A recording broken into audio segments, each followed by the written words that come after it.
একটা সরকার যখন চলছে, সরকার চালাচ্ছে, সেটা নিয়ে কথাবার্তা থাকে, রাজনৈতিক দলগুলোর মধ্যে কথা থাকে, পরস্পরের মধ্যে মত পার্থক্য থাকে, কিন্তু আমরা সবাই একসাথে হয়েছি, ঐক্যবদ্ধ হয়েছি।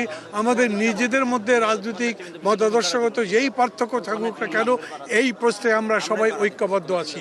আলোচনার মধ্যে যে প্রস্তাবগুলো এসছে তার মধ্যে কয়েকটা কথা কয়েকজন বলেছেন, ভারতের সাথে সম্পাদিত আমাদের সমস্ত চুক্তিগুলো রিভিউ করা, যে সমস্ত চুক্তি আমাদের জাতীয় স্বার্থের পরিপন্থী সেগুলোকে যাতে বাতিল করা হয়, সেজন্য বিভিন্ন রাজনৈতিক দলগুলো সরকারের কাছে প্রস্তাব দিয়েছেন, সরকার শুনেছেন এবং সরকার এই ব্যাপারে একমত হয়েছেন। তারা নিজেদের কথার মধ্যে দিয়েও সেটা প্রকাশ করেছেন যে আমরা বাংলাদেশ স্বাধীনভাবে নিজেদের সম্মান নিয়ে, বন্ধুত্বের সম্পর্ক নিয়ে বাঁচতে চাই।